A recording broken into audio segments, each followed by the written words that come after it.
Hello guys, আজকে আমি খুবই এক্সাইটেড। আপনারাও এক্সাইটেড হবেন বলার সাথে সাথেই, কারণ আজকে আমরা রিয়াকশন করতে যাচ্ছি কাজী নজরুল ইসলামের নিজের কণ্ঠে গাওয়া গান। বুঝতে পারতেছেন, কাজী নজরুল ইসলাম তার নিজের কণ্ঠে গান গেয়েছিলেন, সেটাই আজকে আমরা শুনতে চলেছি। তো ভিডিওটা পুরোপুরি দেখবেন এবং কমেন্টে কিন্তু অবশ্যই আপনাদের প্রতিক্রিয়া জানতে চাই। তো চলেন গানটা আমরা শুনবো, কাজী নজরুল ইসলামের কণ্ঠে গান।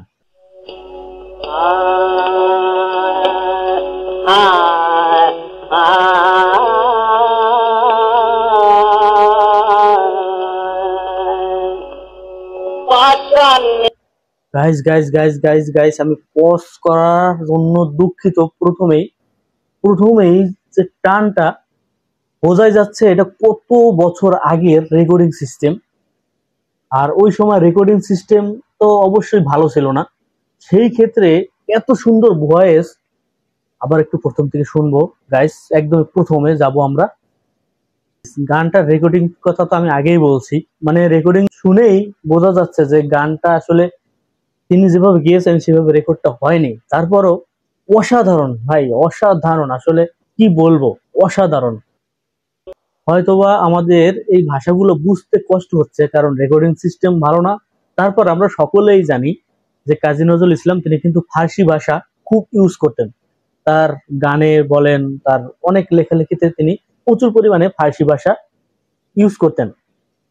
বলা যায় যে তিনি বাংলা ভাষার সাথে ফার্সি ভাষার যে একটা মিশ্রণ, সেই প্রেম, সেটা কিন্তু এই কাজী নজরুল ইসলামই নিয়ে আসছে। তো যাই হোক, হয়তোবা আমরা ভাষাগুলো বুঝবো না, রেকর্ডিং সিস্টেম হয়তোবা একটু দুর্বল যার কারণে, কিন্তু গাইস অসাধারণ অসাধারণ। মিউজিক হিসেবে ব্যবহার করছে সম্ভবত তবলা আর হারমোনিয়াম, মেবি এটুকুর সাউন্ডেই পাওয়া যাচ্ছে, কারণ ওই সময় এই ধরনের ইনস্ট্রুমেন্টই ছিল। এর বেশি আধুনিক তো কল্পনাই করা যায় না।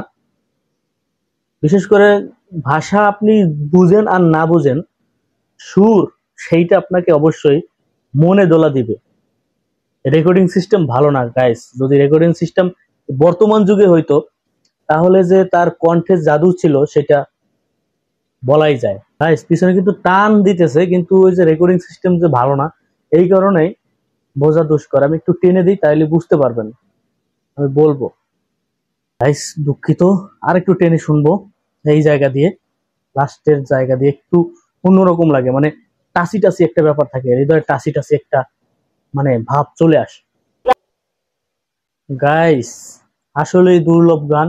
এই গানগুলো যিনি রেকর্ড করে আসলে রেখে দিয়েছিলেন তাকে অসংখ্য ধন্যবাদ। তা না হইলে এই ধরনের গান আসলে আমরা পাইতাম না। তারপর আমি যে চ্যানেল থেকে আসলে গানটা শুনেছি, সেই গানটার লিঙ্কটা অবশ্যই আমার ডেসক্রিপশন বক্সে দিয়ে দিব গাইস, সেখান থেকে আপনারা গানটা শুনে নেবেন। খুবই ভালো লাগবে, আমি আশা করি খুবই ভালো লাগবে। অসাধারণ অসাধারণ, বলার অপেক্ষা রাখে না। এত সুন্দর গান আসলে যদি রেকর্ডিং সিস্টেম ভালো থাকতো তাহলে আমরা আরো বেশি উপভোগ করতে পারতাম এবং ভালোভাবে উপভোগ করতে পারতাম। তারপরও ওই সময় রেকর্ড করে এখনো যে পাওয়া যাচ্ছে, সেইটা আমাদের জন্য আসলে অনেক কিছুই পাওয়া, যারা নজরুল ভক্ত আছেন তাদের জন্য। আর নজরুলকে ভালোবাসে নাকি আমাকে বলতে পারেন? আমার মনে হয় তার কোনো হেটার্স নাই, এমন কেউকে দেখি না আমি। অসাধারণ গাইস, অসাধারণ। গানটা শুনে আমার তৃপ্তি হয়েছে, আসলে তৃপ্তি হয়েছে। আপনাদের কার কাছে কেমন লাগছে অবশ্যই কমেন্টে জানাবেন এবং বেশি বেশি শেয়ার করবেন। আপনারা ভালো থাকেন।